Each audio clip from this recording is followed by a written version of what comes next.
يتفضل السيد رئيس الجمهورية بإعطاء إشارة بدء الحفر.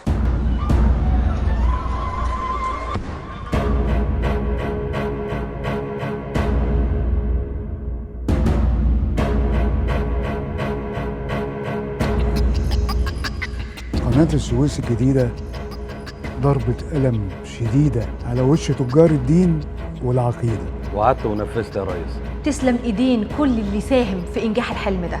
يسلم الشعب المصري العريق، يسلم الجيش المصري العظيم.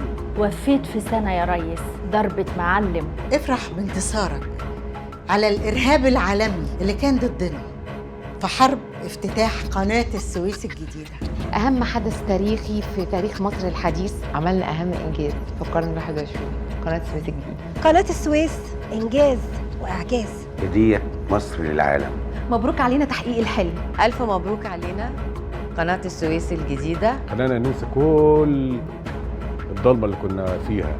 يا خبر أبيض، اللي عملوها زمان في سنين وسنين ومات فيها ألفات اتعملت في سنة.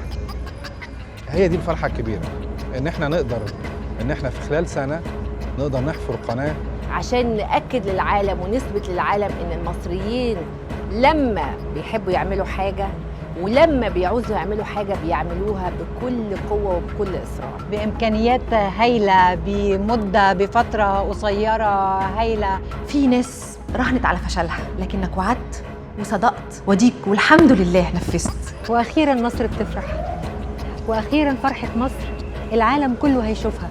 طب والله العظيم 3، أنا لو بعرف أزغرط كنت زغرات. وعلى فكرة مصر بتفرح.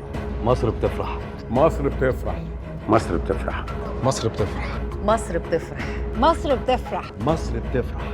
مصر بتفرح. مصر بتفرح. مصر بتفرح. مصر بتفرح. مصر بتفرح.